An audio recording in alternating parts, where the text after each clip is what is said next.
And without any further ado, here is Andrew Black and what same-sex marriage means to me. On Monday, June the 15th, 2020, the Supreme Court of the United States ruled that federal law prohibits employers from firing workers for being lesbian, gay, bisexual, or transgender. The federal law at issue, Title VII of the 1964 Civil Rights Act, prohibits employment discrimination because of sex. The vote was 6-3.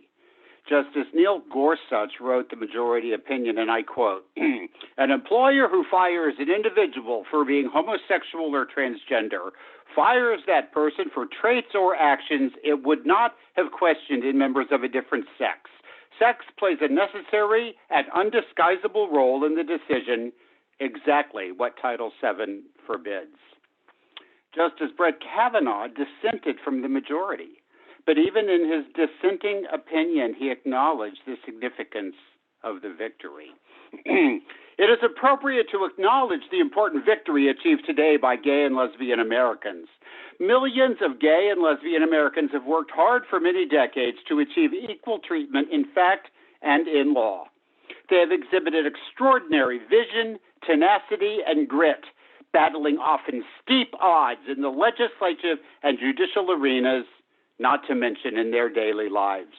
They have advanced powerful policy arguments and can take pride in today's result. And I actually consider myself one of those gay Americans who, in my lifetime, have demonstrated vision, tenacity, and grit, battling steep odds in various arenas, not to mention my daily life. Though, I must say, I frequently had absolutely no idea what I was doing.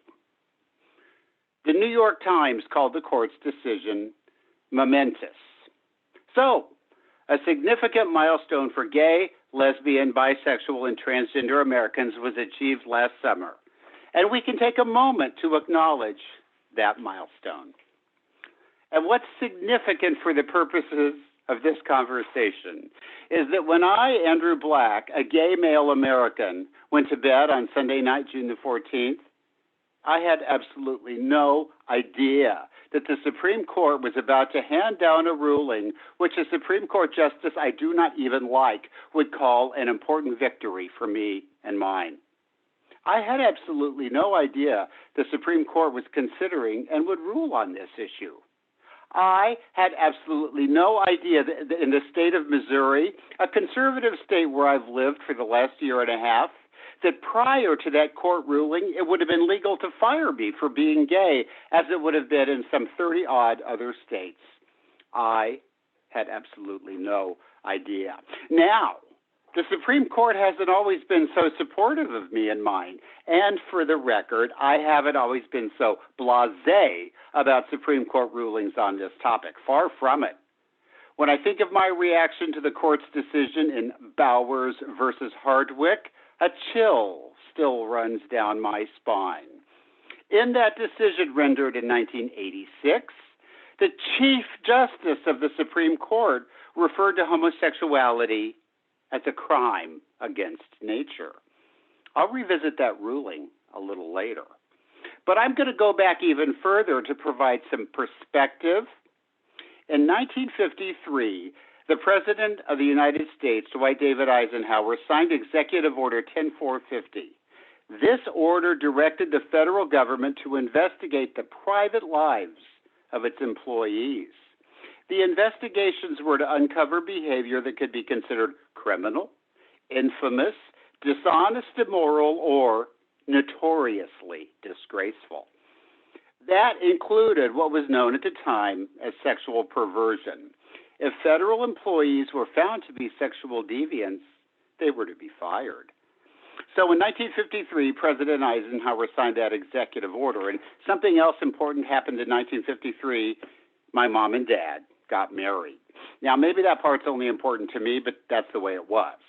I was born 3 years later in 1956. My mom and dad happened to be a traditional opposite-sex couple.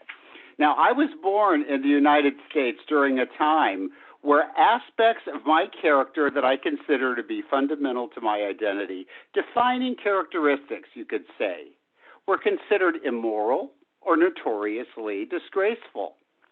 So I'm going to tell you a story about America and a story about me, Andy Black. And I'm going to frame this as a Cinderella story. Now, in case you didn't know, the story of Cinderella actually has a really long and interesting history. There are thousands of versions of the story from all around the world, dating back to before the time of Christ. I joke that not only is Cinderella older than Jesus Christ, she's probably more popular. The protagonist of the Cinderella tale is usually a young woman living in forsaken circumstances. She advances to some remarkable fortune, often ascending to the throne through marriage. Now, in some of the stories, of course, she marries a handsome prince. Now, the major thematic question of a Cinderella story is usually, will the protagonist be able to express her personal brilliance given the forsaken circumstances in which she finds herself? And so, the major dramatic question of the story I'm about to tell you is, would Andy Black be able to manifest whatever small amount of personal brilliance he might have possessed, given that the cultural, legal, and social circumstances of the time he was born were not exactly supportive of his defining characteristics? Now, I'm going to reflect on the path I followed in my attempt to let my light shine. That journey has crisscrossed legal, cultural, and social highways and byways. And at the end of my story, you get to decide if, in fact, I've been able to express any shred of brilliance and what heroic actions I might have taken to make that happen. And I'll hope that you get some ideas about how you might be able to express your own inner brilliance in whatever way you want to, particularly if the circumstances in which you find yourself don't seem particularly supportive. And as a byproduct, when I'm done, you should understand what same-sex marriage means to me. Now, the limitations of this webinar format don't allow me to interact with the audience the way that I might like to. So I've actually invited a couple of my friends as co-panelists to serve as your proxies. So first I'm going to introduce my director, Joseph Last. Joseph, are you there? Hi, Andy. How are you? Okay, your microphone's turned on. You're ready to go. You're going to be ready to interact with me as I need you to. Is that right, Joseph? That is correct. Okay, fantastic. And I've also got Nicole Harrington. And Nicole is a former student of mine. She took my playwriting class last spring, and she's the senior here at Mizzou. Nicole, are you there? Hi, yes, I'm here. Okay, you ready to go, Nicole? I am. Okay, fantastic. And I'm very happy to introduce my old friend from San Francisco, Mr. Kenyon Brown. Kenyon, are you there? Yes, I am. Hi. Okay, fantastic. Kenyon actually was originally from Indianapolis like me, and then he moved to San Francisco like me, and then he moved back to Indianapolis like me. So his name is Brown. My name is Black. I don't know. There's some kind of connection. So, Kenyon, I'm really happy to have you on board tonight. Thanks for being there. Sure. And so what I'm going to be doing is I'm going to be inviting these three friends of mine to react to some of what I'm saying as I go along, as I might with the audience were we in a situation where there was really the opportunity to have a little bit more of a conversation, okay? So now some of the story is about cultural changes over the years, and I'm going to tell that part of the story through the lens of popular media, since that's where a lot of our culture shows up.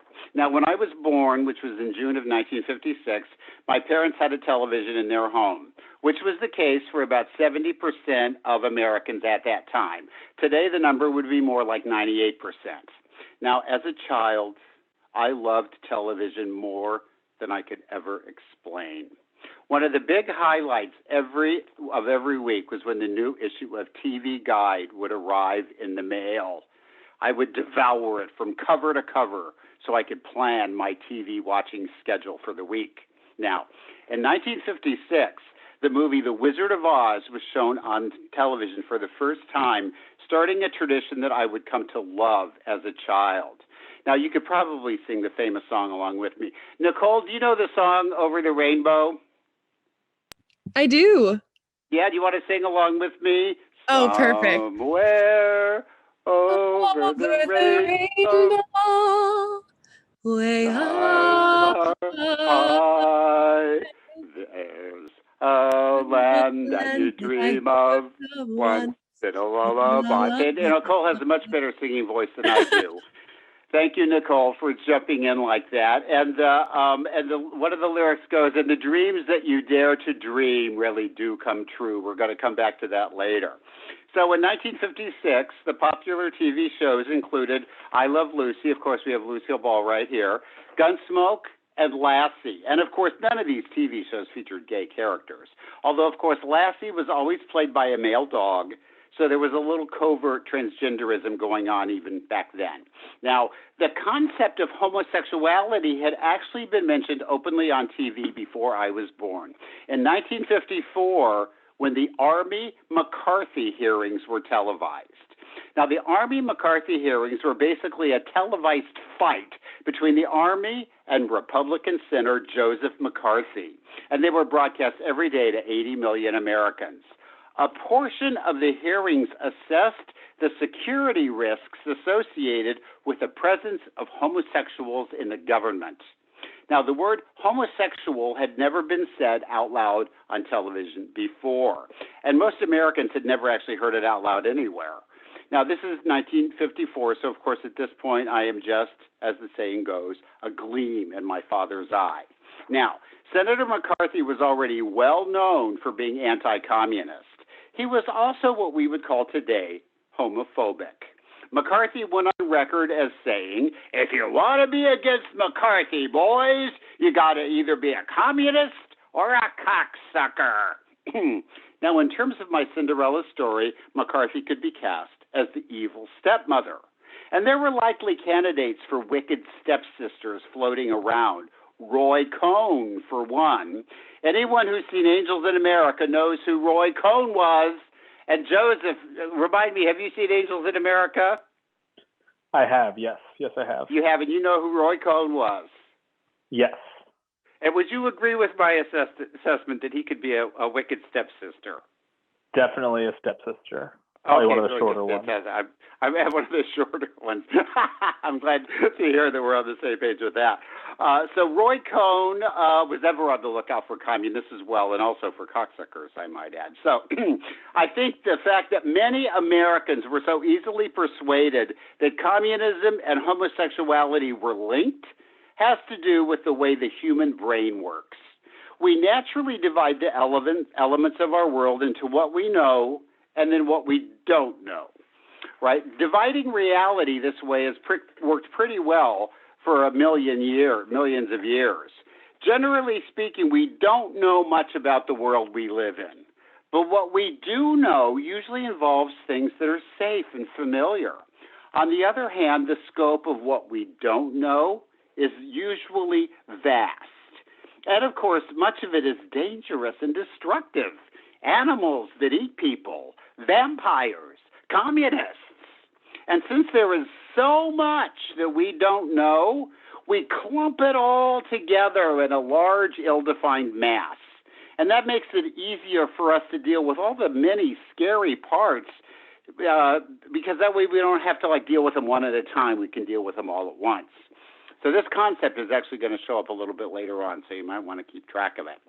Now, the fact that most American citizens had never heard the word homosexual on their TV is actually not surprising, because in the 1950s, television programming was regulated by a code of practices, and that code prohibited positive portrayals of homosexuality. Now, the next time the word homosexual was spoken out loud on TV was in 1967. By then, I was 11 years old. Now, for the rest of you media junkies, Lucy was now divorced from Desi, but in 1967, she was still appearing on The Lucy Show as a single career girl. Now, Nicole, are you there?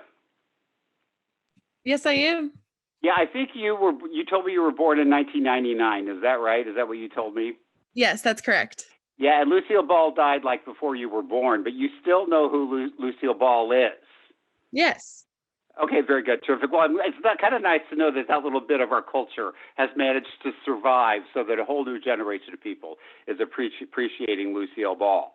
Right. At the time, we're going back to 1967, the third most highly rated program on television was Gomer Pyle, USMC, which starred an actor named Jim Nabors. So, Kenyon, are you there? Yes. Yeah, do you remember Gomer Pyle? Does that TV show ring a bell for you? Oh, yeah, definitely. Okay, very good. All right, I'm just checking, just making sure. So that show starred an actor named Jim Nabors. Now, Jim Nabors happened to be a closeted gay man who would later marry his longtime companion. Now, at this point, my family was living in Indianapolis, Indiana, and Jim Nabors was really big there because he came to Indianapolis every May and sang Back Home Again in Indiana at the start of the Indianapolis 500.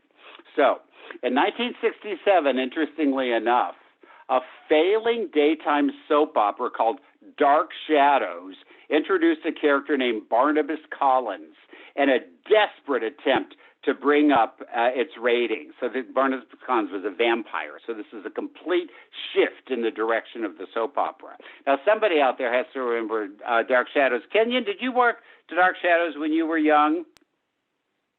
Every day. Every day. Fantastic. I knew, Kenyon, you and I have got that thing going on every day. So Barnabas actually saved the show. Did you know that, Kenyon, that Barnabas Collins saved the show? Yes, I did. Yeah, very good, because those vampire storylines appealed to little 11-year-olds like me who got out of school right before the show came on. School ended at 3:30, so I had a half an hour to get home and then plant myself in front of the television before Dark Shadows started. Too many things have happened in this house. Too many things you can't explain. It's as if there's an evil force trying to destroy this family. You know, maybe you can see why I liked it. One of my other favorite TV shows was Bewitched, which was popular in 1967. Now, Joseph, I think you told me that you were familiar with Bewitched. Is that right? Yes, familiar. Yeah. Okay, fantastic. Well, I really felt I didn't think this at the time, but I thought it since then, that the TV show Bewitched explored life as lived in the closet. Because Darren Stevens was married to a witch, but he had to keep that fact hidden from the outside world. It was almost as if he were married to a man. And the witch was named Sam, right? And then Sam's friends and relatives, who also kind of had to stay in the closet, included the fabulous Endora and the eccentric Uncle Arthur, who was very memorably played by the gay actor Paul Lynde. So, in the years since the Army-McCarthy hearings, gay people had actually made some cultural headway. You could say we were moving around in the subtextual Dark Shadows. But there was no subtext in a certain 1967 documentary. It not only used the word homosexual, that was its title, The Homosexuals, a CBS News special. Now, as an 11-year-old, I was not aware of this program. Records show that it was seen by about 20% of Americans at the time.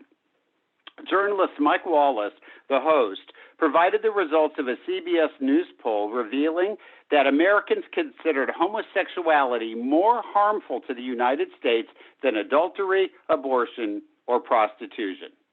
2/3 of Americans described their reaction to homosexuality as disgust, hatred, or fear. 1 in 10 described their reaction as hatred. The focus was exclusively on the male homosexual, which says something in and of itself. Now, I've seen the original documentary in all its painful glory. The images were distorted and fuzzy, kind of like the thinking that went into the program. Mike Wallace's final comments summarized conventional wisdom on what it meant to be gay in 1967. He is rejected by heterosexual society, incapable of a fulfilling relationship with a woman, or for that matter, with a man. At the center of his life, he remains anonymous, a displaced person, an outsider. Yeah, how about that? And what a time to be 11 years old and just about to hit puberty. And by then, everyone had figured out that there was something a little different about Andy Black. I've got to tell you that I'm one of those gay men that people can spot from a mile away. And I bet some of you could probably have already figured that out. Now, that was not an attractive personal characteristic back in 1967. It could really get in the way of letting your brilliance shine.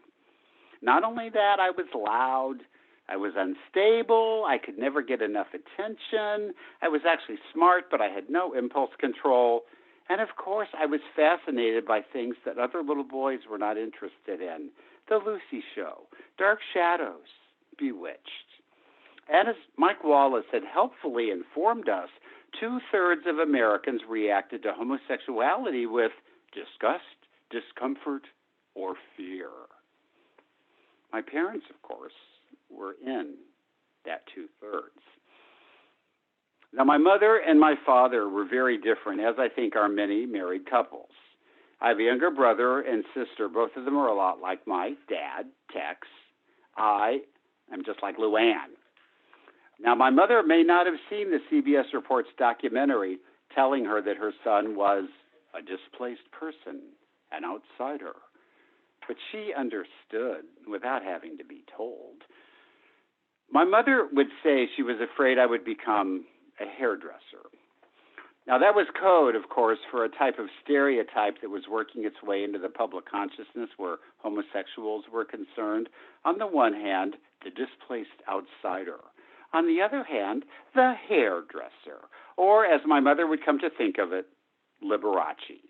Now, I actually saw Liberace perform in person twice when I was young, probably at about this time. Kenyon, do you remember Liberace? Sure. Yeah. Did you ever see him? Did you ever see him perform, Kenyon? Live? No. Oh yeah, because he came to Indianapolis a couple of times. I got to see him twice. So you have to give that queen credit. He was able to take who he was, package it, and experience a large amount of personal success as a result. And I think Liberace was in on the joke. He covered his hands in these big diamond rings and would show them off to the audience. You might as well enjoy them, he'd say. You're paying for them. Eventually, of course, he did pay for them. In other ways, in general, being made fun of, even if you're in on the joke, even if you're the one telling it, is not that great of a situation to find oneself in. And Liberace's later life suggests that the joke had stopped being funny, even for him. Now, my father, of course, knew exactly what kind of a man Liberace was. And at this stage of my life, I figured out something about fathers and sons. And I'll tell you what I figured out by talking about my dogs. I have 2 greyhounds. My husband and I have 2 greyhounds. We share the greyhounds. And for the purposes of this conversation, I'm going to talk about Charlie. I cannot tell you how much I love Charlie. There's something special about a greyhound, and Charlie in particular. Charlie was the first dog I ever had as an adult. My husband and I got Charlie in 2014. I was already 58 by then. And I know you dog owners will understand when I say that Charlie is devoted to me. So, Kenyon, you have a dog, right? 2, yes. You have 2 dogs? Yes. Are they both completely devoted to you? They're devoted to both myself and Paul, my partner. But you get a lot of devotion from your dogs, is that right? Oh, yes. Okay, fantastic, because I get the same thing from Charlie. You know, I walk into a room, and he looks up to see if there's anything happening he should know about.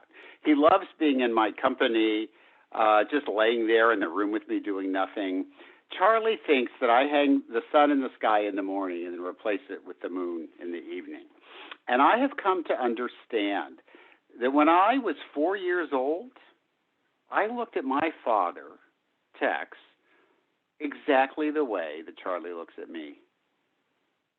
Children pick up a lot of what they know about life from their parents in subtle ways.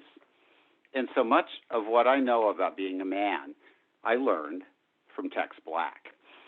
My father was born in Terre Haute, Indiana in 1926. When he was 11, his own father walked out, leaving my grandmother Cleo to raise 4 children alone during the 1930s. My dad was an adult survivor of childhood sexual abuse. You know, they didn't call it sex abuse back then, when the babysitter takes you and your brother into the bedroom and plays sex games with you. Even my mother, who figured a few things out over the years, responded with surprise when I spoke about my father as having been molested as a child. "Whatever do you mean?" she said. In 1942, my father lied about his age and joined the Army. World War II. He wanted to fight for his country, he said. The GI Bill seemed like a good way to get college paid for. He eventually went to Tulsa University and met my mother. My mother was an attractive woman, sort of like the movie star Jane Russell, though much less self-aware. My mother actually asked my father out for their first date. It was like a turnabout dance where the girls asked the boys. And my dad was pretty good looking at the time, like a young William Holden, and by now, very experienced. So I'm about to tell you all one of our big family secrets. Joseph, how many people are on the call now? We're up to 60 now. 60? Okay, so we have to keep this just between the 61 of us. You have to promise me. My father and my mother had sex before they got married. And since my mother was therefore no longer a virgin, she felt that she was ruined for any other man and was obligated to marry my father, which doesn't seem like the greatest reason to get married, although I suspect there were many who got married for exactly that reason. My parents actually never seemed very happy together. And as a happily married man myself, I think I have some understanding of the skills required to be happy in a marriage. I don't think that my parents had most of them. And there was, of course, my father's anger. I don't know if you could say that he had more to be angry about than anybody else, but boy, oh boy, he sure could get mad. And the violence. The kind of violence about which my mother might say, "Whatever do you mean?" But it was there enough that people talked a little. Now, one more thing about my father I didn't understand until I was an adult.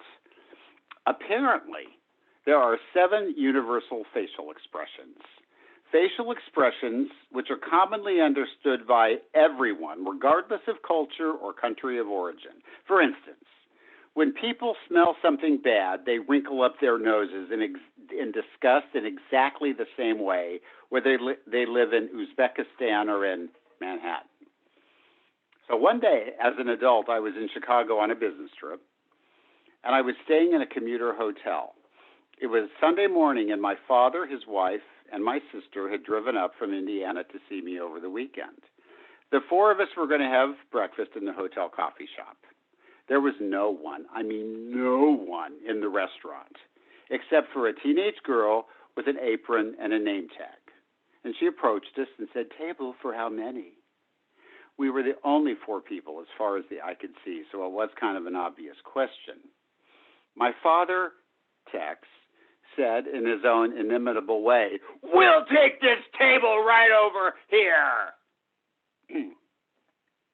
I looked at the girl with the apron and the name tag, and I saw one of the universal expressions that everyone, regardless of culture or country of origin, understands. Fear. My father's unexpected and inexplicable abruptness had frightened her. I looked at my father, and I saw another expression. I don't know if it's one of the universal expressions or not, but I knew exactly what it meant. Nothing. My father had absolutely no idea that this young woman was frightened by the exaggerated gruffness of his manner. There's an interpersonal feedback loop that exists between people designed to help them understand each other.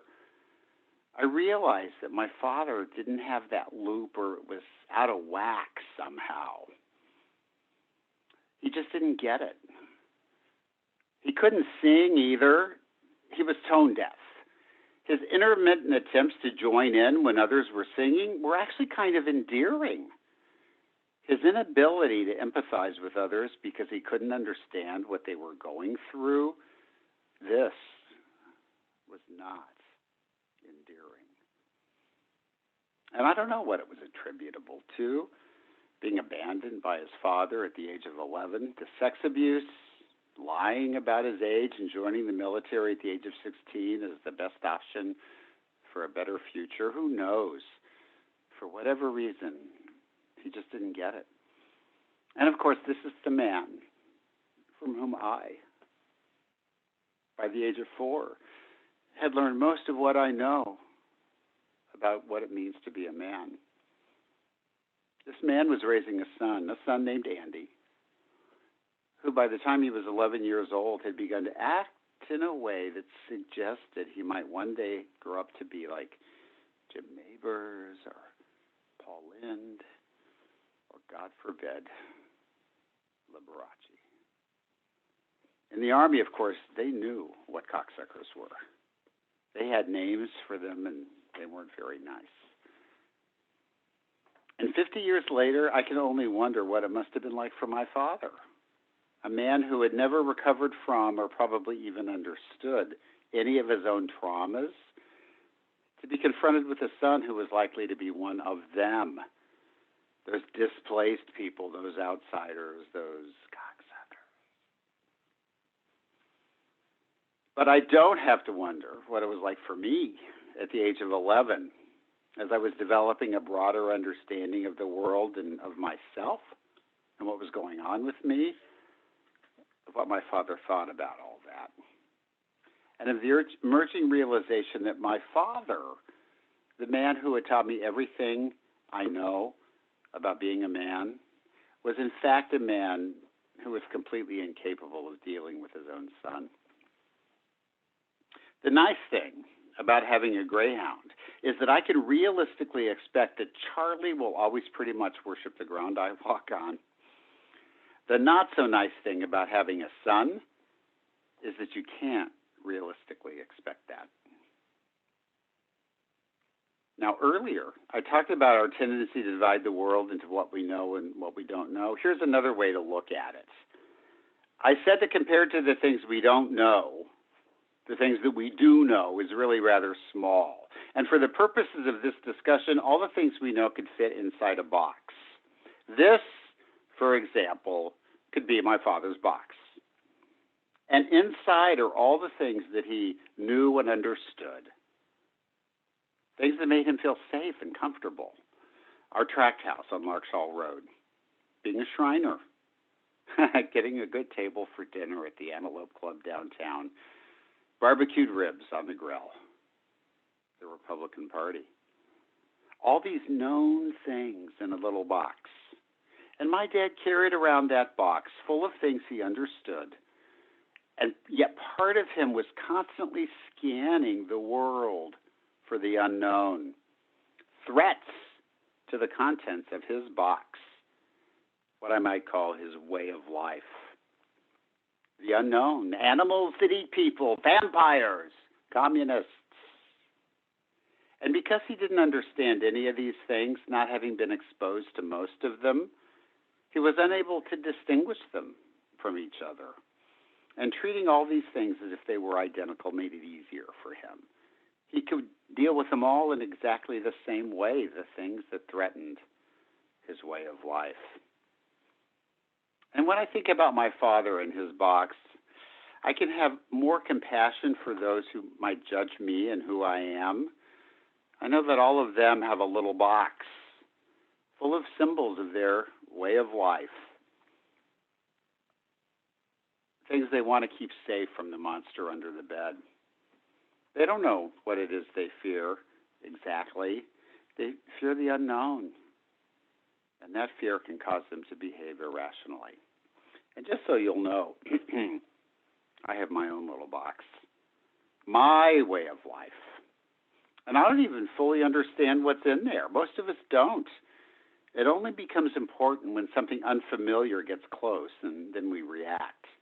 I will too, just like my dad, the threat to my way of life. Now, one last thing I'll say about my family before I go back to the cultural and legal events of the time. I was raised as a Christian. Now, there's lots of ways to be raised as a Christian.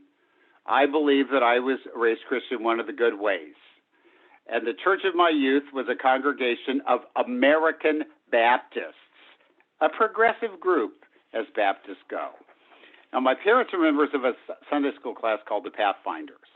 I totally loved the Pathfinders. All of them were characters, really smart and interesting people, full of personality. The Pathfinders were not interested in hellfire and damnation or any of that stuff. They loved to throw parties, eat, play cards, have a lot of fun together. Now, for the purposes of my Cinderella story, I am going to cast the Pathfinders as a group of fairy godmothers who wave their magic wands over me while I was in my early adolescence. And I learned 3 primary lessons about life from the Pathfinders.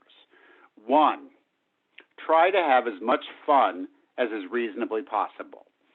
2, when somebody who's part of your spiritual community needs you, run to their assistance.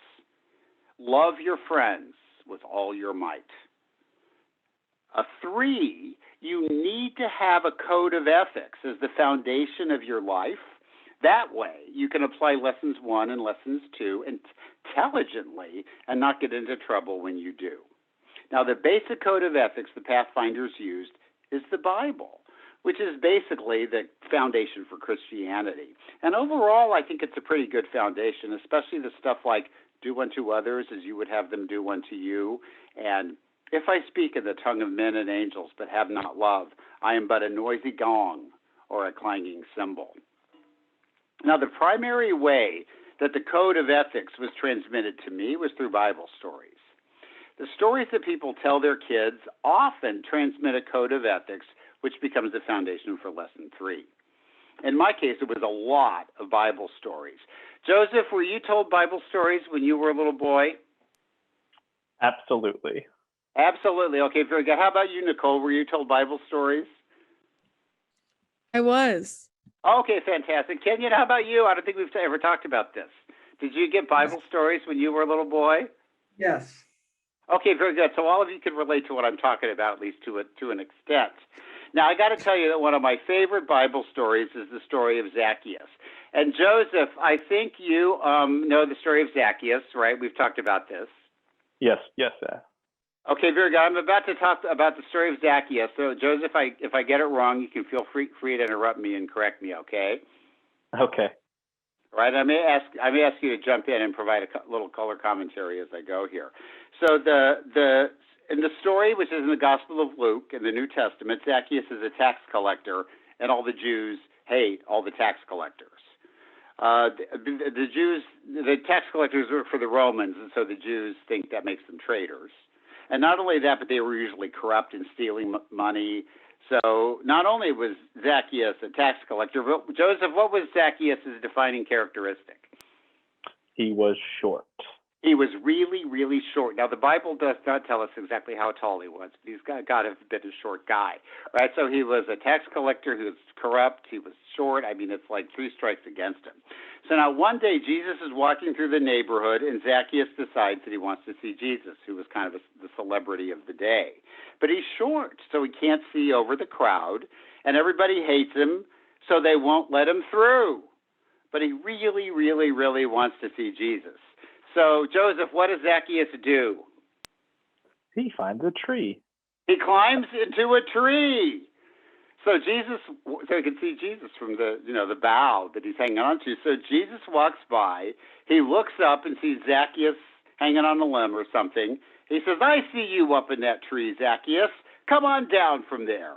Today I will have lunch with you in your house." And then Zacchaeus jumps out of the tree and takes Jesus home for lunch. And everyone was like outdone because Jesus had picked someone so unpopular to have lunch with.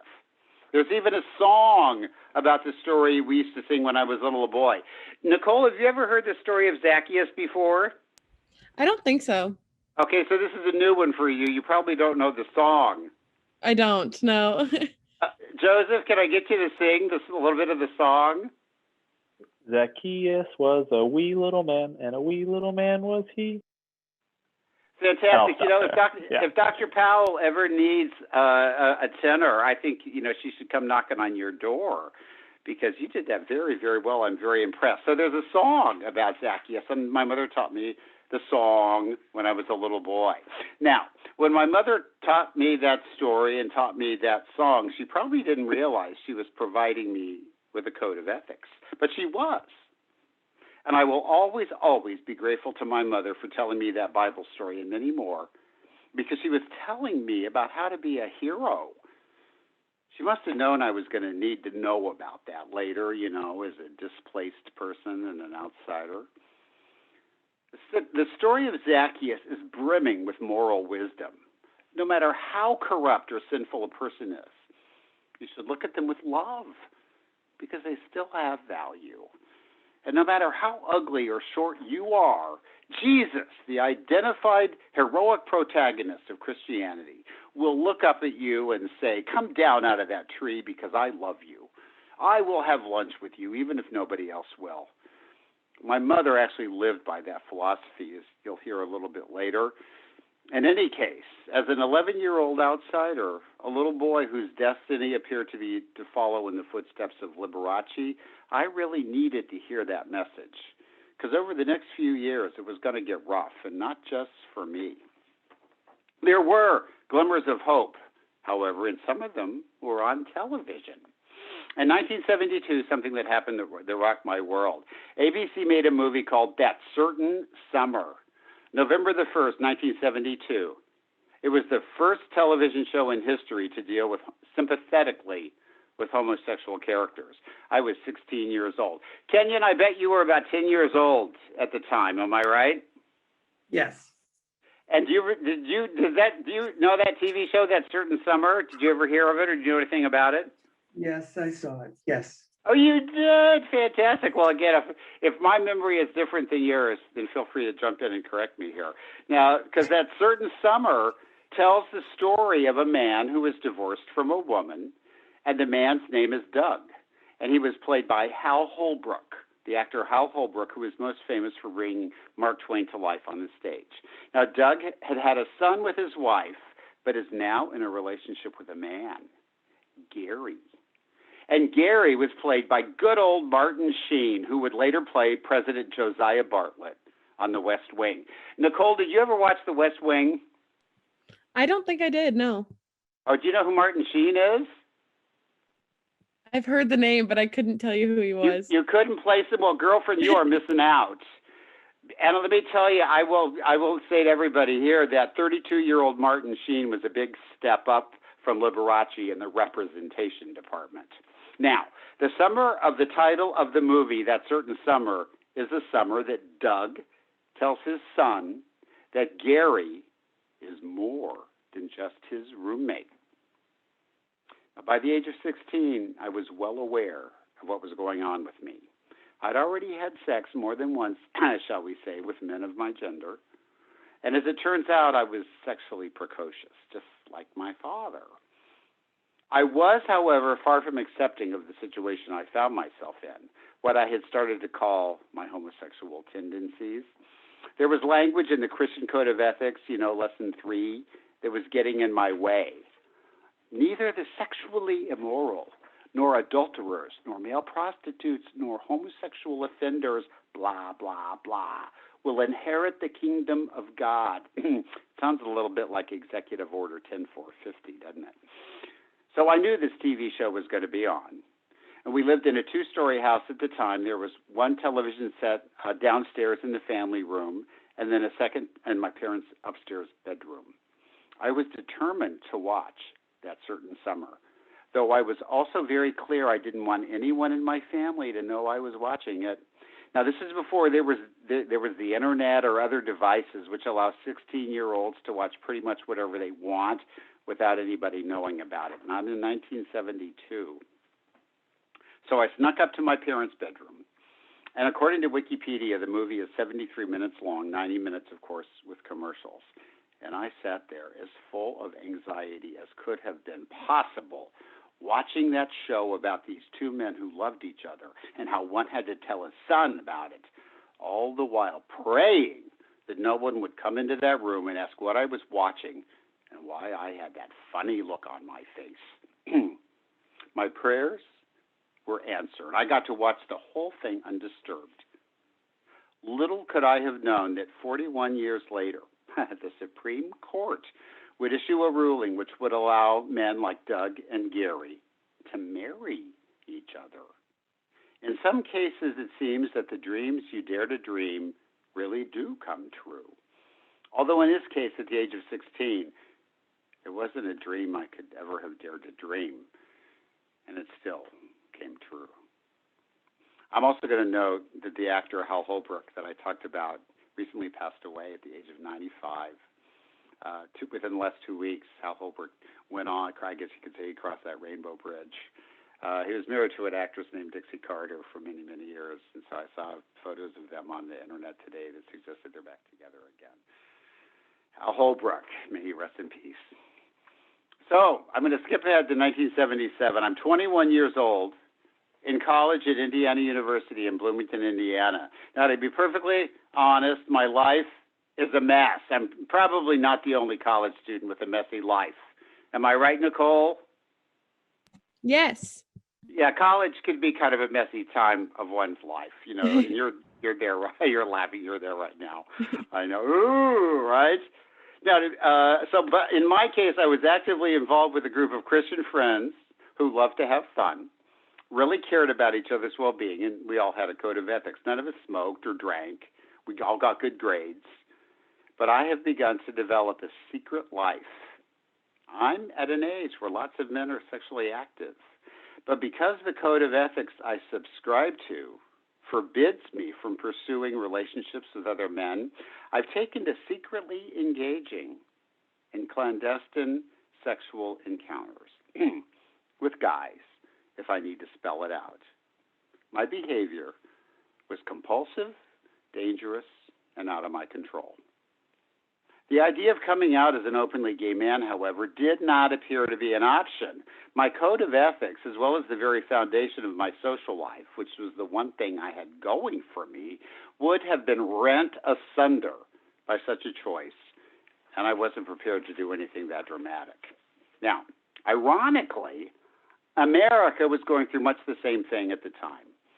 And what happened in January of 1977 in Dade County, Florida was, shall I say, a metaphor for what was going on inside of me. I was a junior in college. The Dade County Commission passed a gay rights ordinance making Miami, Florida, the 40th city in the United States with such a law. The 40th city. Things were changing. And then a woman named Benita Bryant got involved. Nicole, have you ever heard of Benita Bryant? I haven't. You haven't? Well, fasten your seatbelt because you're about to learn all about her. And Kenyon, unless I miss my guess, you're well aware of the exploits of Benita Bryant. Am I right? Oh, yes. Okay, very good. I'm going to try to put Benita Bryant into cultural, historical, and personal context. Benita Bryant was born in 1940. She's still alive. She's 80 years old. And now, because my mother grew up in the state of Oklahoma, we always paid special attention to celebrities who came from Oklahoma. And there were some really fun ones, too. Rue McClanahan, Megan Mullally, Kristen Chenoweth, and Nita Bryant. Now, Bryant was a former Miss Oklahoma in the Miss America pageant. You know, so that's why I thought this might be important for you to hear about, Nicole. Are you there? I am. Now, one of the things that I love about Nicole, how would you describe yourself? You're on the path. You're on the Miss America track yourself. Am I right, Nicole? Yes, I'm currently a local title holder for the Miss America organization. And what's your title that you hold right now, Nicole? I am Miss Northwest Counties. Miss Northwest Counties. I love it. And you're going to be competing for the title of Miss Missouri in June. Am I right? Yes, that's correct. Fantastic. So there's a lot of beauty pageant stuff in my story, right? This is the first little episode because Benita Bryant was a former Miss Oklahoma in the Miss America pageant, and this is and now back in the day, the Miss America contest had cast a kind of spell on the American public. Back then, you wanted your son to grow up to be president, and you want your daughter to grow up to be Miss America. I'm not kidding either. That's exactly how it was. Does that sound right to you, Kenyon? Isn't that a pretty accurate description of what it was like back in those days? Yes. Okay, very good. So I'm not making that up. I'm glad to hear that I got a little corroborative evidence there. So in my family, we would watch the Miss Gamera pageant every year on TV. I would make little ballots, and we would vote for our favorites. And I still kind of like beauty pageants to this day, and I hope I get to go see Nicole compete for Miss Missouri in June. So Benita Bryant didn't win the year that she was in it, but she was one of the runners-up, and she parlayed her beauty pageant demi-celebrity into a reasonably successful media career as a recording artist, and eventually as a spokesperson for the Florida Citrus Commission. She and her family appeared in a series of wholesome commercials promoting the consumption of orange juice from the state of Florida. She was also a born-again Christian and presumably had a code of ethics like we did. So, when the Dade County Commission passed its gay rights ordinance, Bryant's code of ethics was offended, and she decided to do something about it. Now, because of her modest celebrity, she got a lot of attention. She began a campaign to repeal the ordinance, and within 6 weeks, she gathered the signatures necessary to put the issue to Dade County voters. And this is before social media. So in June of 1977, 2 days after I turned 21, her ordinance was repealed, or the gay rights ordinance was repealed by a large majority of the voters in Dade County. Now, doing the research for this show, I was shocked to hear some of the things that Anita Bryant said at the time. As a mother, I know that homosexuals cannot biologically reproduce, therefore they must recruit our children. At one point, she actually called homosexuals human garbage. Now, communists had kind of gone out of style by 1977, but child molesters, this was a new contemporary danger. And so easy to confuse cocksuckers with predators, right? I mean, I'm sure Anita Bryant didn't understand either one of them, so it was easy to treat them if they were the same. And of course, Anita Bryant had her own little box, her way of life, and it was threatened by that ordinance. And I'll give her credit. She did what she thought she had to do to protect her box, her children, her code. But I believe it's useful to have some idea of what's actually in your box. It might be even more important to make sure we understand the thing that we think is threatening our box. And despite what Anita Bryant seemed to think, gay people and child molesters are not the same thing. And the whole Anita Bryant thing made life in my family much more difficult. For one thing, we loved Anita Bryant. She was Oklahoma royalty. She and my mother, well, they even kind of looked like each other. And my mom, Luann, was going through a really hard time in 1977. She and my dad had split up by then, and she was struggling as a single mother to keep the family together, and she knew something was up with her son, Andy. She could tell. I was hiding things. A mother knows when her son is keeping secrets that he's desperately ashamed of. She suffers. And to turn on the TV every day and see a former Miss Oklahoma talking about how predatory homosexuals have to recruit children and calling them human garbage, well, it must have been quite painful. I read a blog about Anita Bryant. She will be forever etched in history as the most homophobic evil bitch ever. And evil bitch is like in all caps to make sure we don't miss the point. I suppose if I needed another candidate for an evil stepsister, I could think about casting Anita Bryant in the part. But, you know, I feel badly for her. I would never wish the kind of suffering on anyone that Bryant had to endure later. The rest of her life was going to be pretty awful as the rising tide of public opinion turned against her. Her family, her career, her finances were all going to be rent asunder. You can read about it on Wikipedia. It's not pretty. But I hope that if I'm ever walking down the street and I see Anita Bryant up in a tree somewhere, I'd have the ability to say, hey there, Anita Bryant, come on down. Let's have lunch. That's what I learned from my mother about how to be a hero, compassion, even for someone that everyone else thinks is ugly, or in this case, an evil bitch. I graduated from college. I had absolutely no idea what to do next. I'm not sure how the situation might be different today than it was in 1978, but it seemed like straight people had such clear paths forward. Take my best friend from those days, Mark. Mark and I had met in high school choir. He was tons of fun, was ferociously devoted to me as his friend, and had a strong code of ethics. Wow. I mean, he was straight, but you can't have everything. He ended up marrying his high school sweetheart, had 2 kids. He lives in Indianapolis to this day. There was a way that his life path seemed so uncomplicated to me. Now, if Mark were here right now, you might get another side. But when he writes the story of his life, he can tell it the way he wants. I had a degree, but with all my unraveling, I was extremely unclear about what to do next. If I'd been straight, at least, I wouldn't have been distracted by having to figure out how I was going to manage my sexual precociousness, particularly given the fact that my entire life was organized around a code of ethics that had become increasingly difficult for me to live by. If you keep a lot of secrets, you have to start to lie.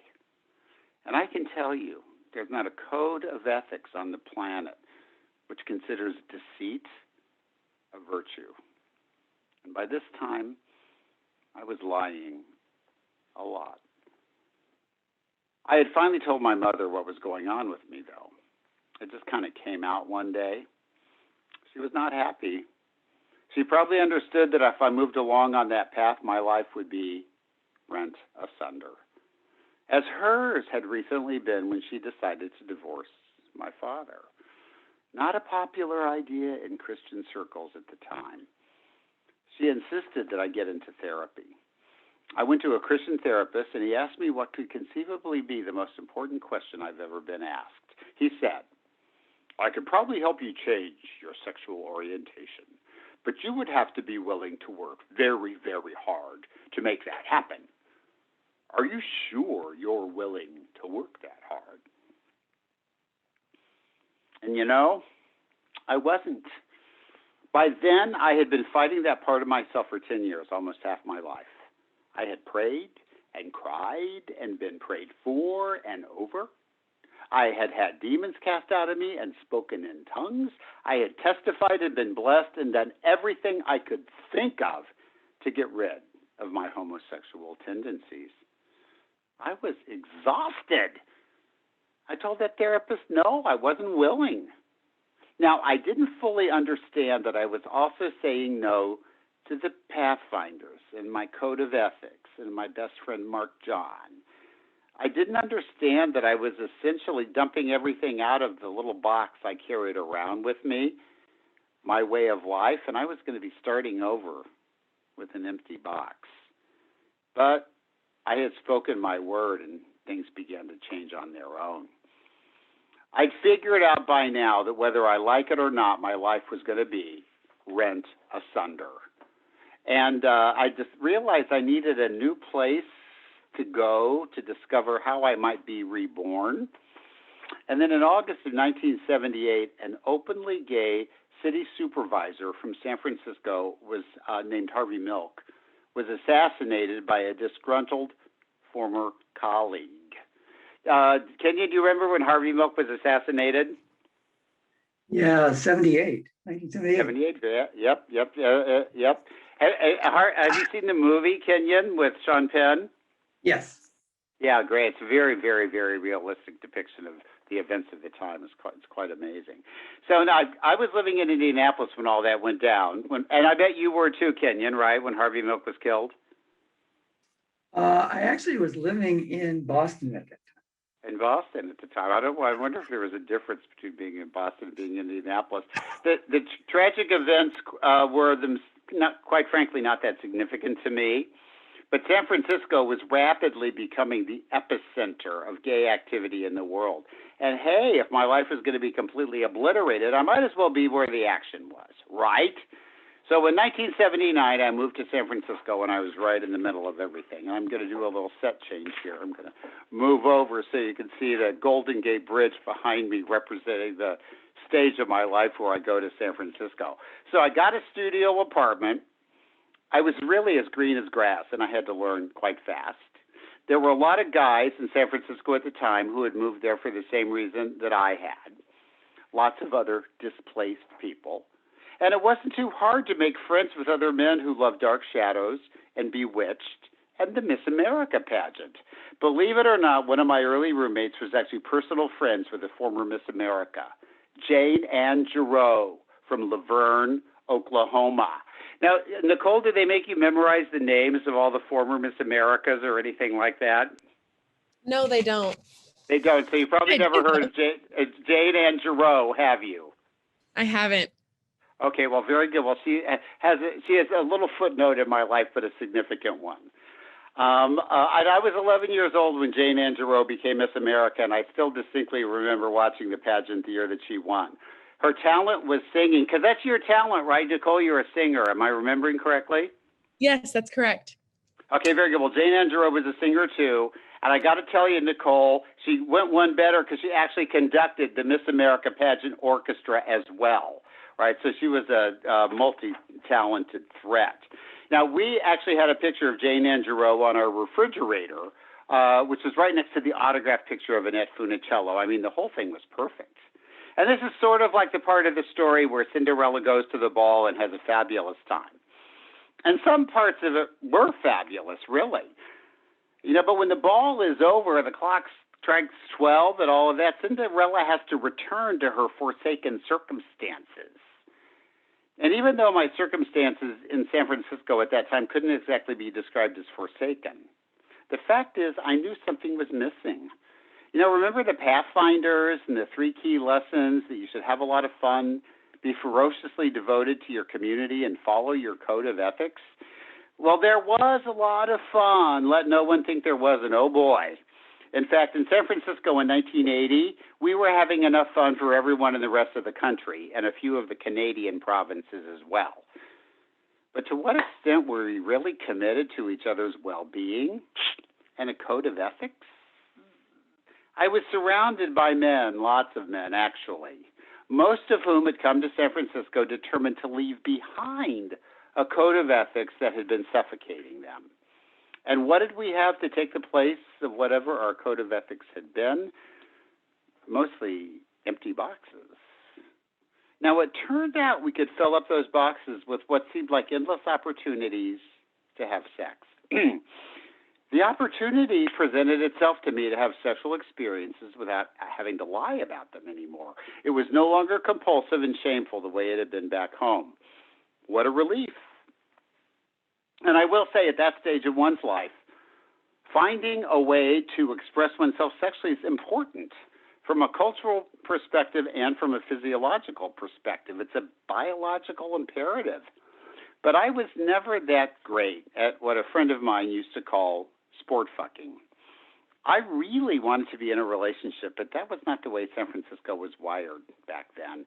Most guys weren't interested in finding Mr. Right. They all seemed to be looking for Mr. Right Now. But unfortunately, everyone was overlooking levels of danger, spiritual and physical, associated with the whole coping strategy, diverting as it may have been. Now, of course, we were considered pariahs by much of the rest of the country, you know, human garbage. So I guess we banded together to create a kind of protective bubble. And personally, I think that inside that bubble, we lost perspective. Among other things, there were the diseases. Now, when I was growing up, we called them venereal diseases. By the time I was getting them, they were called sexually transmitted diseases. When I got the clap for the first time, my friends in San Francisco seemed to think that was really funny, like getting a gay merit badge or something. And then there was herpes, a sexually transmitted disease that was incurable.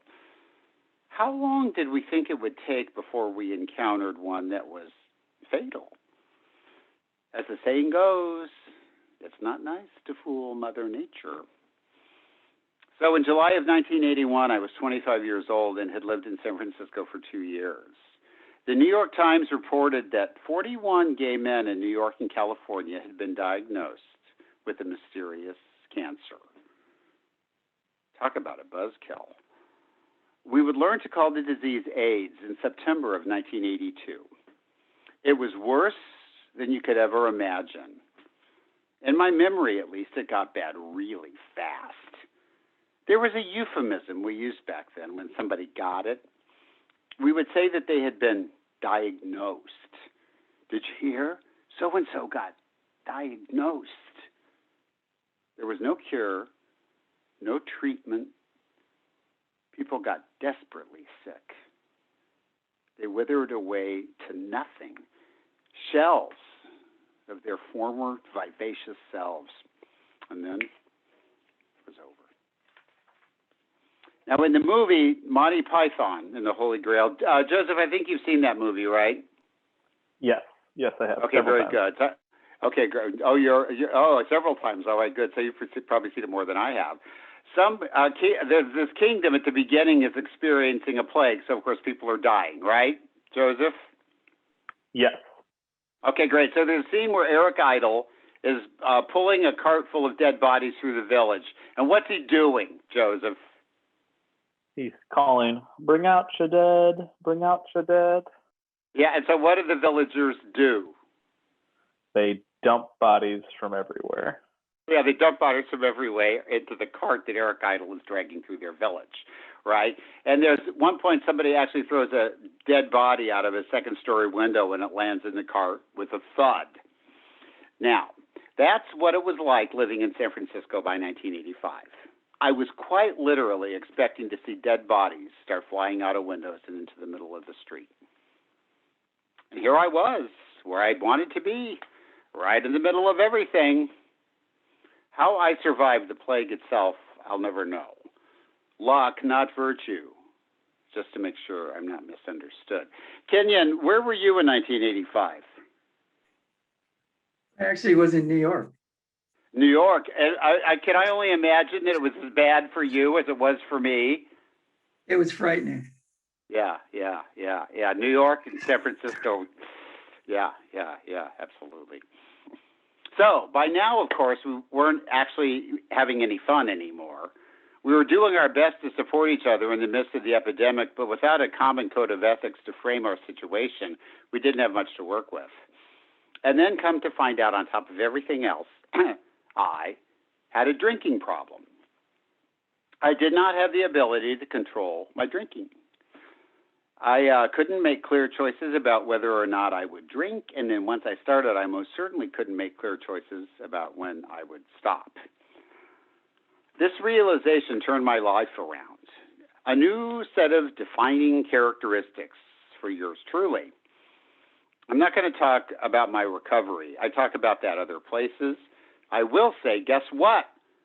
I found my way into a group of supportive gay men who had a code of ethics they used to help them stop drinking. And what do you know? Recovering alcoholics are really devoted to each other, and man, do they love to have fun. 1986, the year I stopped drinking, I was 30. And just in time, too, because in 1986, I had my first run-in with the Supreme Court. Bowers versus Hardwick. The ruling came down in 1986, but the events leading to the ruling actually began in 1982 in Atlanta. The story involves a mix-up about a citation for public intoxication and a gay man named Michael Hardwick. A police officer arrived at Mr. Hardwick's house with a warrant for a failure to appear, and he discovered Michael Hardwick and a male companion having oral sex. The officer arrested both men for sodomy, a felony under Georgia law that in 1986 carried a sentence of 1 to 20 years imprisonment. Michael Hardwick sued the Attorney General of Georgia, whose name is Michael Bowers, on the grounds that the state sodomy law was invalid. The case ended up before the Supreme Court. Now, I remember exactly where I was when I learned of the court's decision. Justice Byron White wrote for the majority and stated that the Constitution doesn't confer a fundamental right to engage in homosexual sodomy. Chief Justice Warren Burger concurred, citing the ancient roots of prohibitions against homosexual sex. As I mentioned, he referred to a description of homosexual sex as a crime against nature, worse than rape, a crime not fit to be named. Berger concluded, to hold that the act of homosexual sodomy is somehow protected as a fundamental right would be to cast aside millennia of moral teaching. And I've got to tell you, just between us, there appear to be a couple of justices on the Supreme Court who still feel that way. Now, I won't mention any names, but their initials are Samuelito and Clarence Thomas. And of course, I've got my eye on that new justice whose confirmation was rushed through the Senate last fall, Amy Coney Barrett. But back to 1986, which was, as I mentioned, the year I got sober. Fortunately, whatever the Supreme Court had to say about what was and was not constitutional, it had no say over whether I stayed sober. So to this day, I still haven't had a drink, which means it's been over 34 years. Now, it seems clear that if someone else is disempowering you, while you at the same time are disempowering yourself, even if that other person stops, it doesn't really matter. You're still disempowered by your own choices. Moreover, if you use the fact that other people are disempowering you as an excuse to keep disempowering yourself, then you're kind of letting those other people win. Without knowing what I was doing, I had started with myself. And like a few other things in my life, I had stumbled onto what turned out to be a smart strategy. I ended up not waiting for other people to change. I was doing what I could for myself. And then, believe it or not, certain other things and even other people, including the Supreme Court, began to change all on their own. And since I'd already done what I could do for myself, I was actually in a pretty good place to take advantage of those other things when they began to appear. There wasn't going to be anything like a cure for AIDS for several years. But in my spiritual program, I found a code of ethics and supportive friends who were committed to my well-being. And every now and then we were able to laugh at the world we lived in. What a blessing. What a miracle. The AIDS epidemic ended up having a transformative effect on society in general. People started talking openly about homosexuality. I mean, the epidemic brought us out of the closet in a big way. Rock Hudson came out, Freddie Mercury, Greg Louganis. All this attention had a galvanizing effect on people. And one of them was my mother, Luann. Now, in general, I will say, do not get in the way of a mother who is trying to protect her child. No good can come from it. Based on the information she had about homosexuality, my mother had reason to be concerned about her eldest son as he pursued the path of the outsider. Not only that, I'd gone far away from her ability to supervise. But when she visited me in San Francisco in the early days, I was running around with a group of guys who all had their wild sides. But in general, they were personable, good-looking, wickedly funny, and they treated my mother like the Queen of Sheba. A little of that goes a long way with a mother, my mother especially. One of my friends, John Barnes, was from Dayton, Ohio. My mother particularly liked John. He was also my first friend to die of AIDS. My mother decided she wanted to do something, so she went into training to become an AIDS volunteer.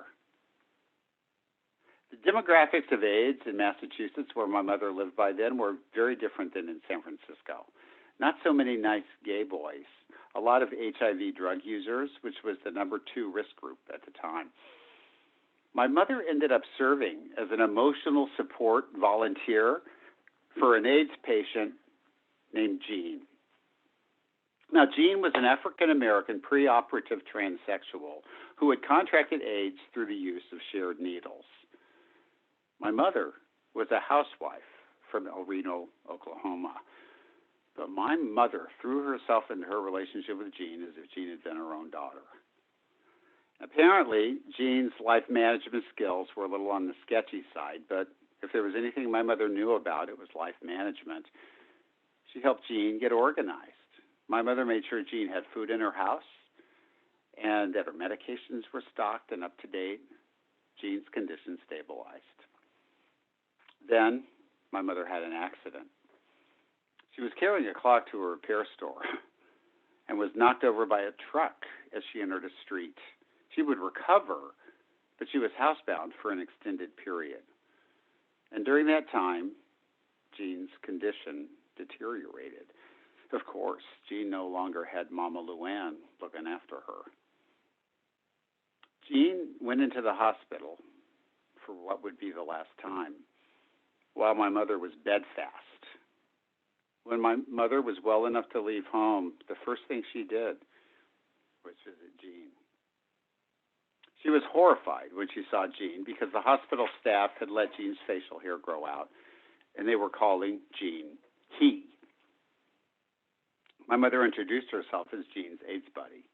She said, "We at the AIDS Project consider Jean a female because that is how she sees herself. If you have any compassion for what she's going through, you will shave her beard and call her she." When my mother came back, Jean was clean shaven, and the hospital staff was referring to Jean by what today we would call her preferred pronouns. My mother was not yet an activist. She was just a mother doing something because she loved her son, and by extension, she had come to love Jean. And the action she took to empower Jean came from a place of love, not from a place of anger, which I think is really important. A new wind had begun to blow, and not just for my mother, for other people too.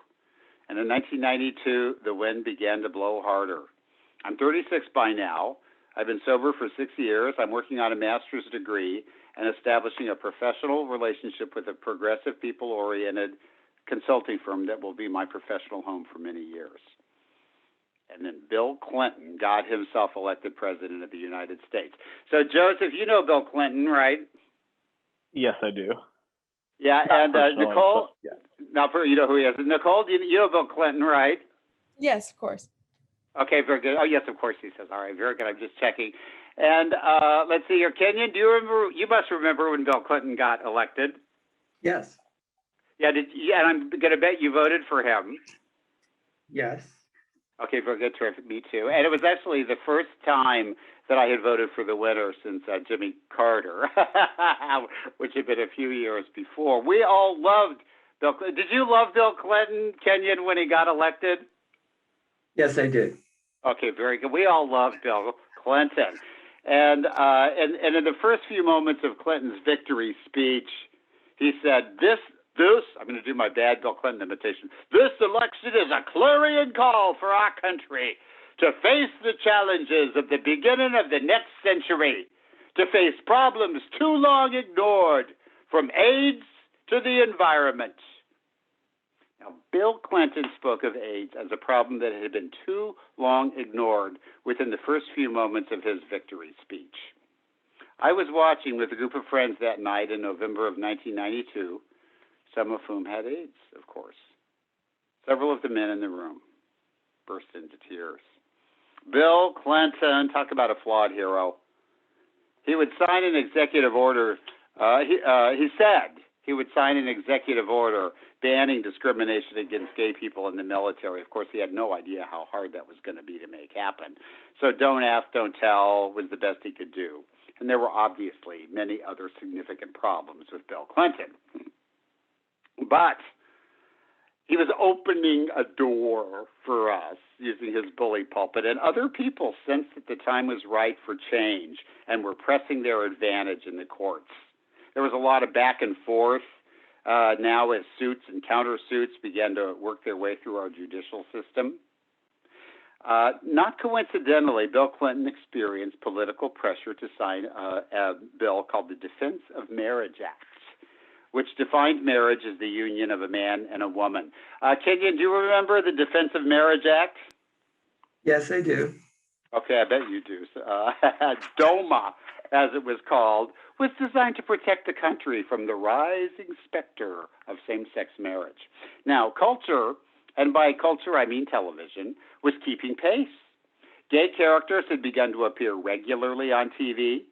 The only reason I watched Dynasty was because there was a gay character. Well, maybe that wasn't the only reason. But I did start watching when Jack Coleman was playing the gay son, Stephen Carrington. Kenyon, did you watch Dynasty? Oh, yes. You did on Wednesday nights, right? Oh, yeah. Oh, yeah. It was the first time I had watched actually a primetime television regularly in years. I'd kind of gone off of it. Dynasty got me back. So at that time, the gay characters were mainly relegated to subplots, or the characters suddenly and inexplicably became attracted to members of the opposite gender, as if we somehow couldn't make up our minds. But by the 1990s, we were getting our own storylines. And then, of course, Ellen DeGeneres came out, the TV show Will and Grace. I mean, suddenly we were everywhere. That's 2003. I'm 47. I'm currently single after surviving an ill-fated medium-term relationship that taught me a lot about not trying to make yourself happy by getting someone else to change. I've started writing plays, and in midlife, I'm experiencing a bit of a renaissance as a human being. Then, against all odds, the Supreme Court of Massachusetts ruled that the state's ban on same-sex marriage was unconstitutional.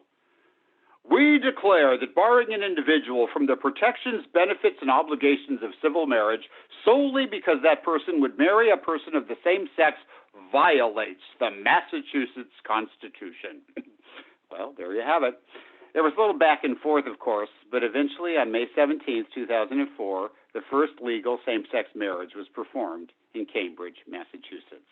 Now, I was concerned that change was going to have to be incremental, and that Massachusetts had gone too far, too fast for the rest of America. And in the short term, I was correct. There was an incredible backlash. Many states had not specifically written constitutions that forbade same-sex marriage because they didn't even think it would ever come up. So there was this kind of national race to make sure the situation in Massachusetts didn't repeat itself in Ohio or Kansas. It was depressing to watch state after state falling in the line like a row of dominoes by what seemed like these really large majorities. There was a lot of up and down over the next few years. So I'm going to play a little game, Joseph and Kenyon and Nicole. And you people watching from the comfort of your own homes can play along if you want.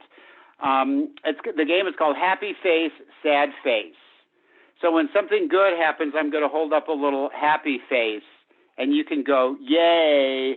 And then when something bad happens, I'm going to switch to the sad face, and then you can boo and hiss. So let's try that. Joseph, Nicole, and Kenyon, you ready? Yes. Yes. Okay, very good. So happy face. Let me hear you make some noise. Yay. Oh, you're doing very good. Okay, sad face. Boo. Okay, great. Oh, my God. You guys are terrific. Thank you so much. So in 2005, I'm 49. I'm still sober. I'm still in San Francisco. California passes a law legalizing same-sex marriage. Yay. Our governor, Arnold Schwarzenegger, remember him, vetoes the bill. Boo. Thank you very much. In 2008, the California Supreme Court strikes down California's ban on same-sex marriage, and marriages temporarily become available to California citizens. Yay! And then painfully, California voters banned same-sex marriage by passing Proposition 8, overturning the state's Supreme Court ruling. Boo. I know, boo boy, is that ever the right word for it. So a lot of back and forth. Now, by now, I'm working as a consultant, and I've actually started writing plays. I've had several plays produced, some co-written with my terrific collaborator, a woman named Patricia Melton. I'm still single. And even though I'm somewhat outraged by all this back and forth with political events, I have to say my anger is somewhat academic. I used to have a joke that until domestic partners legislation came with a domestic partner, it wasn't going to do me much good. Then, in 2009, I met my husband, Dose. Dos Avina. Now, this is the part where the handsome prince enters the Cinderella story. And you know, what's the Cinderella story without a handsome prince? Dos and I were fixed up by a mutual friend, you know, a blind date. This slight man was standing on a street corner where we'd agreed we'd meet. I was driving, so we got in my car. We talked about where we would go for dinner. I was actually wearing a hat. I'm going to relive this moment. I was wearing a hat like this. He asked if I shaved my head, which I do. And then he asked if he could see what it felt like. And I said yes. And he reached over and he put his hand right here. And I can still remember what it felt like the very first time that man touched me. My husband is very funny, at least to me. He doesn't put up with shit either. So we had a good time at dinner, a lot of amusing give and take. He's 18 years younger than me and born in Mexico. I'd been involved before with somebody from a wildly different background than me, and it most assuredly didn't work out. But I decided it was better not to rule guys out for arbitrary reasons, so I elected not to let any of that stand in my way. Now, sometimes when you're dating someone, you have to have a conversation which begins, before I sleep with you, there's something you should know. This was the first time something the person needed to know was that in September, I was moving from California to Ohio. I had been accepted into an MFA program in playwriting at Ohio University. David Crespi talked about that before. So it was like, if you don't want to, if we sleep together, it's going to escalate things. And if you don't want to escalate because I'm leaving, that's fine. We can stop now. Well, none of that seemed to bother Dos in the least. So we finally did sleep together. And by September, it seemed worthwhile. This is about 4 months went by. So it seemed worthwhile for us to try to keep our relationship alive long distance. So, Joseph, I think you've told me you've tried to have a long-distance relationship. Ever so briefly. Yeah, and it didn't work very well. Is that right? That is correct. Yeah, Kenyon, how about you? Have you ever had a long-distance relationship? No. No. Nicole, have you? Yes, someone in that situation now, yeah. You're in that situation now. Well, so how's that working out for you, Nicole? Stay tuned, I guess. Okay, very good. I don't want to be too nosy. You have an audience, so we can talk about that later. But I have to say, for me and Dos, it was actually perfect. There are advantages to being in a long-distance relationship. Now, I'm going to confess that I can take up a lot of space in a relationship, which I'm going to have a feeling isn't going to come as a surprise to a lot of you. But since I was 2,635 miles away, that actually created a helpful boundary, which I might not have been able to create on my own. Plus, I was in the first year of a fine arts program in grad school, which, if you don't know, requires a lot of focus. So Dos, on the other hand, had a few fish he needed to fry in San Francisco, and it was probably better off that I was not around to smell all that burning tilapia. When I graduated, 2012, I moved back to Indiana, and Dos came to Indiana to join me. Things had continued to deepen, and we were pretty committed to the idea of being a couple. Which brings me to my next significant encounter with the Supreme Court, or as I think of them, the Supremes. June 26, 2013, the day the Supreme Court would hand down its ruling in United States versus Windsor. Now, as I mentioned, DOMA had been designed as a roadblock to prevent progress towards same-sex marriage.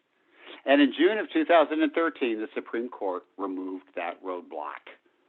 The court ruled that a woman named Edie Windsor should be eligible for a specific tax benefit which had previously been denied to same-sex couples, a federal tax benefit.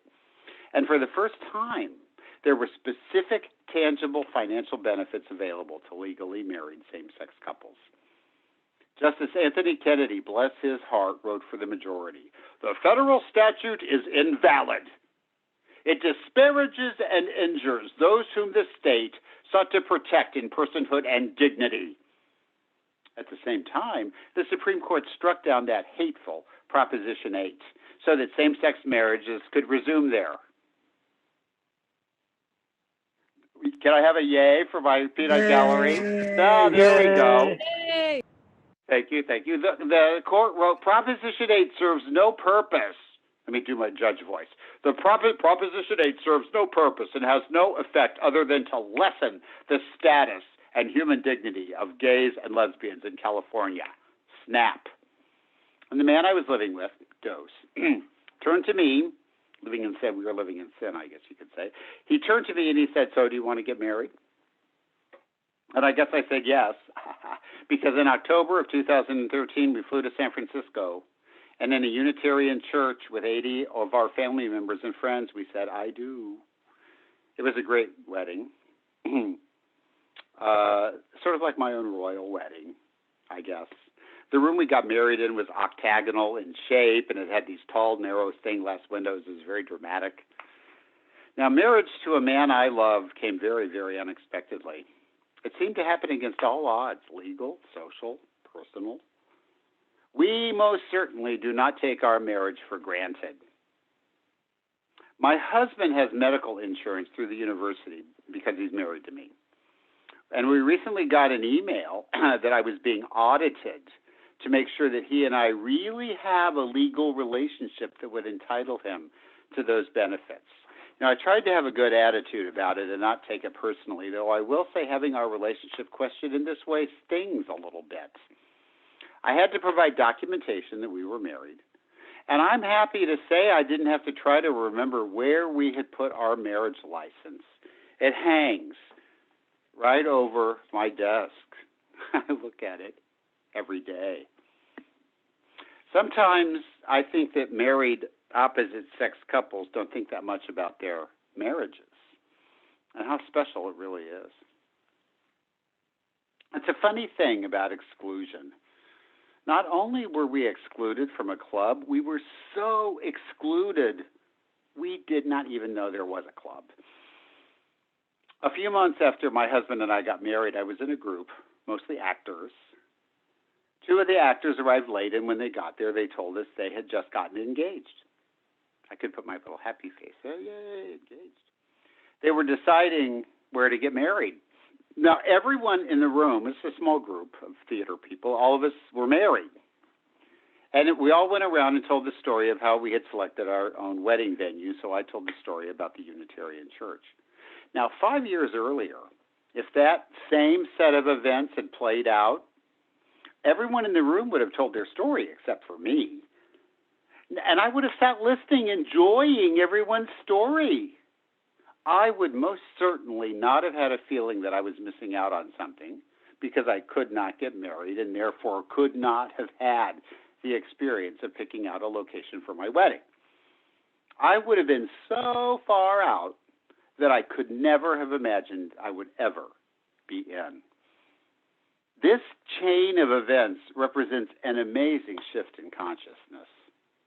For many people, the act of getting married is one of the defining experiences of their lives. Joseph, I know you're married. Can I believe that's true for you, that your marriage, your wedding, your marriage is one of the defining experiences of your life?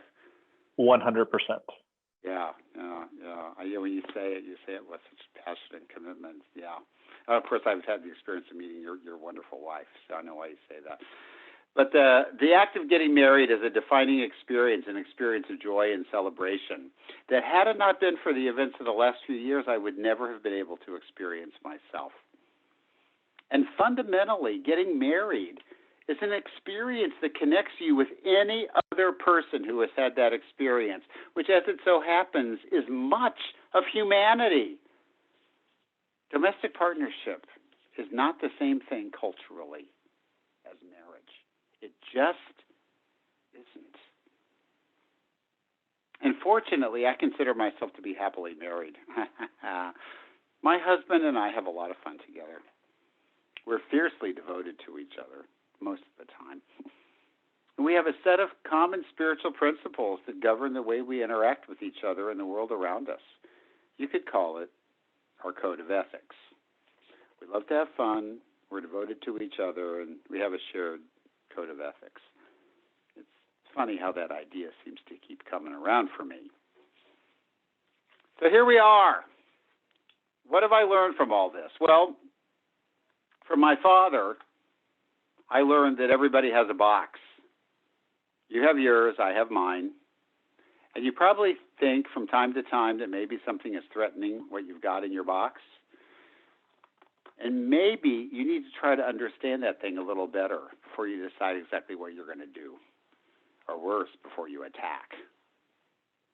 From my experience with the AIDS crisis and my first brush with the Supreme Court, I would say that I learned that regardless of what's going on around you, you have to empower yourself if you can. One of my favorite contemporary thinkers would say, compare yourself to who you were yesterday, not with who somebody else is today. It's easy to get distracted by what other people are doing or not doing when you have issues of your own that would make everybody else's baloney pale by comparison. I think it's a bad idea to use other people's misbehavior as a way of justifying your own. From my mother, I learned that if you see a man in a tree, be nice to him, or a woman, or maybe they're transgender or non-binary, it doesn't matter.